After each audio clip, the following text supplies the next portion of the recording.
Hello and welcome to Mindful Living, where we explore the art of living with the intention, balance, and inner peace. I am Avik, your host, guiding you through conversations on health, meditation, mental well being, mindfulness, and the mind body connection. Each episode features expert insights to help you grow, heal, and thrive. So, take a deep breath, relax, and join us on this journey to a more mindful and fulfilling life. So, let's get started.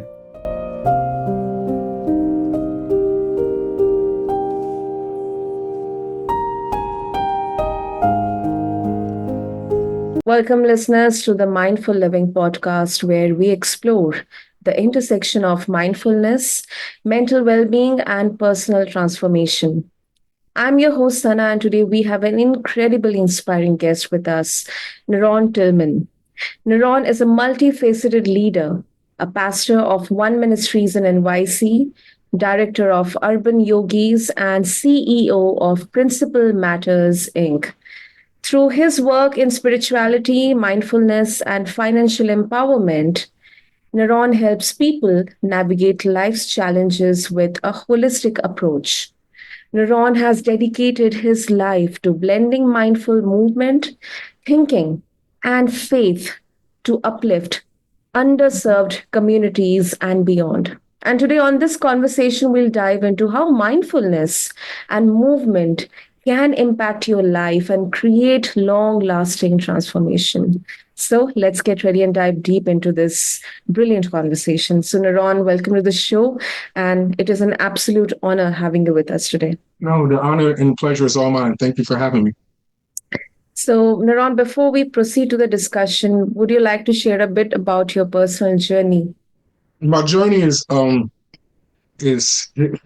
like an onion. It's hard, there's a lot to unpeel.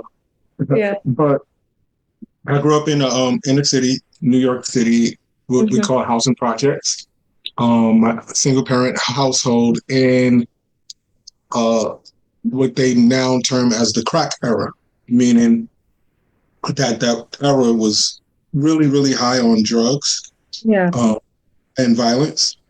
And that was my introduction to the world through that era. I started preaching at an early age. So that's when I got into my whole spiritual path, my personal spiritual path. And my first business, I joined my first business partnership at 19. Wow. Wind up losing everything a few times. And in my mid 30s, I got into yoga because of health conditions. I was stressed out. My blood pressure was high. And I didn't like the way that the meds was dealing with my body.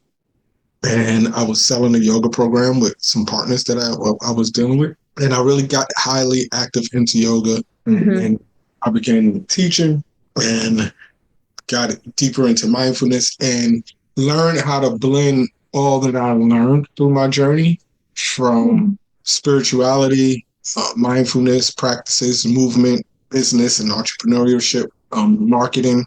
And that's what I do right now, is to help people to understand that we are whole and all of our journeys are used for a purpose. Well, thank you so much for sharing your journey, NaRon. And really, it's very empowering, very encouraging to know.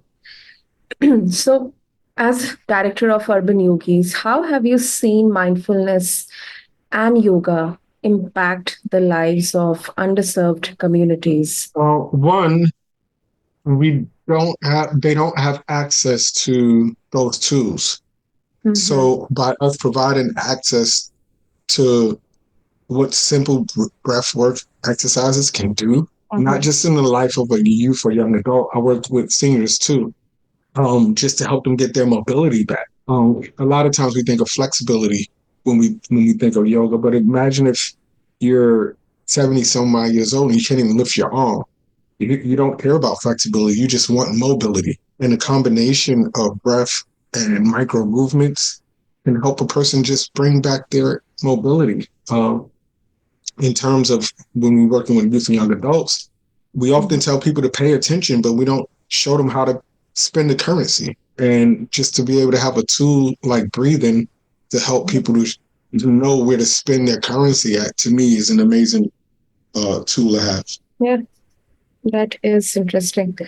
So what role does mindful thinking play in helping people find emotional balance and mental clarity? Well, we're all mindful. We just don't all practice mindfulness. Mm-hmm. So you can imagine if you're about to go into an interview, like I'm interviewing with you right now, and I start to think about, well, how do I want to answer these questions, or how do I want to come across? So we rehearse that, right? We start to become mindful of that particular interview, but that doesn't mean that I'm practicing mindfulness. I'm just being innately mindful. Mm-hmm. When we practice mindfulness, we come with the goal or mindset of spending time being mindful. So there's an innate mindfulness, and then there's a general mindfulness, and then there's a particular mindfulness where we start to practice what mindful living looks like. And when we move from a general mindfulness to a particular mindfulness, it becomes more sharpened. It becomes more in tune. So I can take those practices and still be mindful that I have a conversation with you at noon my time, and how I want to come across. But I have tools now that I can lean into, as opposed to just doing it from the hip. Yeah, that makes sense. Some people might argue, NaRon, that mindfulness and spirituality are too abstract to make a real impact in underserved communities. How do you address this skepticism? I've come across that, me being a pastor. I've come across that a lot. So there's scriptures about mindfulness in the Bible that we never know that they're in there because we're not mindful of them. The scripture that says, be anxious for nothing, which means don't worry about anything, but in all things through prayer and supplication. Prayer is the verbal communication, some would say. Supplication is the quieting, being quiet and waiting. But then it goes on to say, think of these things. So don't be anxious, but instead, here's the alternative. Think on those things which are lovely. Think on those things which are pure. Think on those things which are of good report. Think on those things. So it's giving you a list of things to think of, as opposed to letting the anxious mind run rampant. And it wasn't until I started practicing mindfulness that I looked at I'm using that one particular scripture, but there's many more, at stuff like that to say, wow, these are mindful practices. What do we do when we go to a mindful practice? We want to, what I teach is for every negative thought that you have, try to think of two positive things. Think on those things which are lovely, right? Think on those things which are pure. So there is not a disconnect. In fact, there's a more of an intersection between the two. And the word meditation is used all throughout the Bible. Think of meditate on these scriptures, meditate on this, meditate on that. So it's in there. It's just that your eyes are trained to see through your own distant worldviews. Yeah. And can you share a specific success story where someone's life was transformed through mindful movement practices? I'm confident there will be plenty, but if you can share any one of them for our listeners. There's a young lady that was 80 years old in one of my classes at Allen AME in Jamaica, Queens. And she couldn't lift her arm. So imagine she can only lift her elbow to her shoulder. So I teach yoga in there with a bunch of seniors, and she came up to me. She said, I want to do it, but I can only lift my arm up this high. And I said, well, can you lift the other arm up?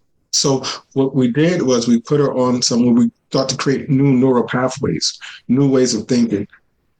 So every time I said, don't try to force to lift, it was her right arm. Don't try to force to lift your right arm all the way up, but lift the right arm up to where you can lift it.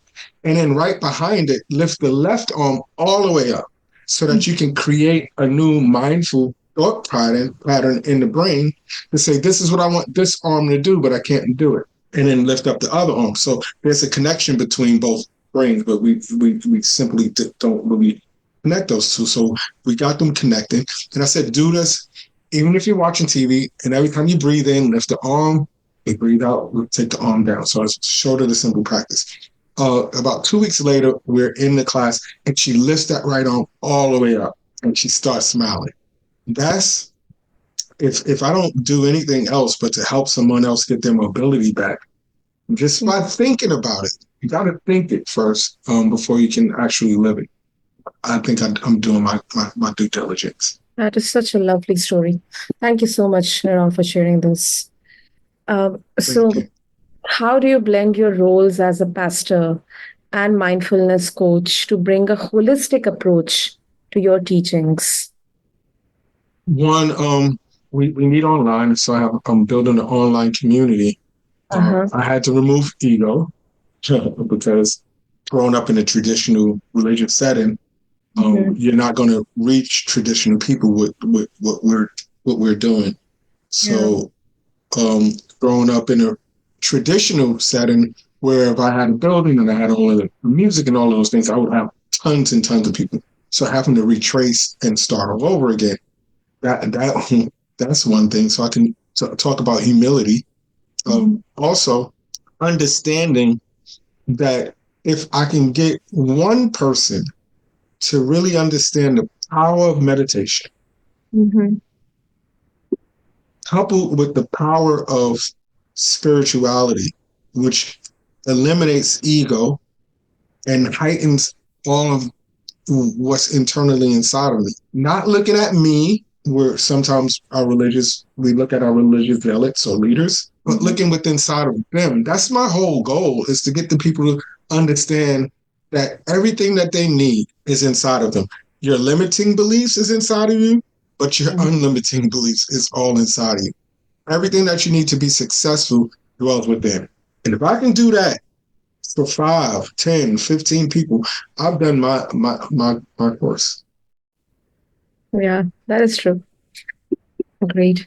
And how can mindfulness practices like yoga help people strengthen just not their bodies, but also their mental and spiritual resilience? We come to yoga looking to strengthen just our bodies in the West. So we come with, and they used to post articles about having a yoga body, and everybody wants a yoga body. We come looking to strengthen our flexibility or to become elastic. But what happens on the mat is that as we start to practice and the practice get deeper and the stretches get deeper, we store memories in our body. We store emotions in our body.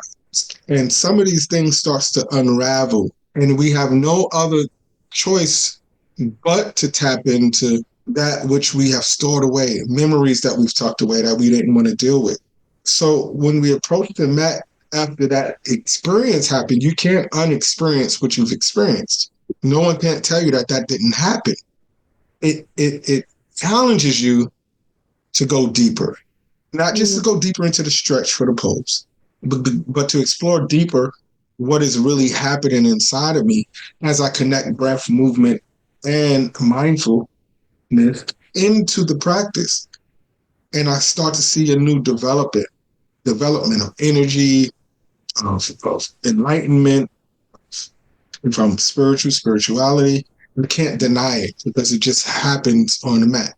And it happens fast too. It's not like something that takes a billion years to transpire. Yeah, that is true. Finally, before we wrap up, NaRon, what advice do you have for people who are new to mindfulness, but they are willing to incorporate it into their daily routine? Just do it. A little bit goes a long way. It's when I am introducing to new people who've never experienced yoga, never experienced mindfulness, I often say, if I can get them to get on the mat first, then I won. Just getting them to get on the mat, right? Then when it comes to meditation or mindful practices, whether it's breathing or listening or being quiet or whatever it is, I can get them to do it for 30 seconds. I can get them to do it for a minute. I can get them to do it for a minute. I can get them to do it for 3 minutes. I can get them to do it for 3 minutes. I can get them to do it for 10. It's just about starting and not trying to do too much at one time. we want the end result, but we don't want to go through the process. To get to the end result, you have to go through the process. That's what I would say. To get to the end result, you have to go through the process. Exactly.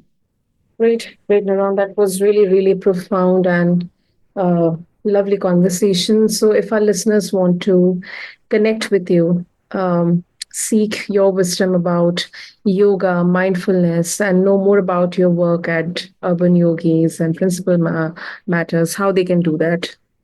Well, right now, my email is info@walkinvictory.me. Info@walkinvictory.me.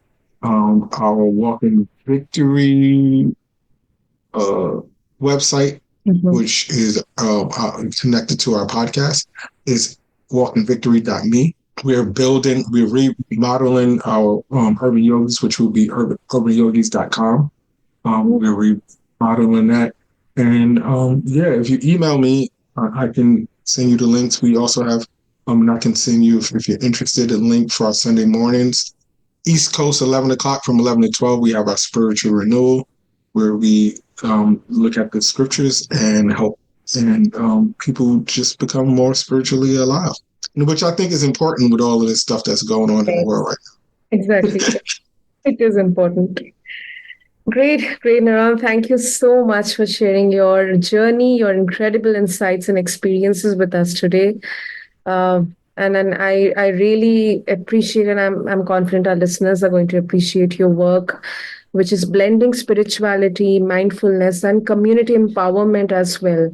And also the practical tips you have offered to our listeners. So thank you so much for gracing us with your presence. Thank you for allowing me to be a part of your family. Lovely. And for listeners, if you want to connect with NaRon or dive deeper into his work, be sure to check out the show notes along with this episode. And thank you to all of our listeners for joining us on the Mindful Living podcast. May you carry these lessons of mindful movement and thinking into your own life, creating balance and growth. Until next time, stay present and mindful. Thank you.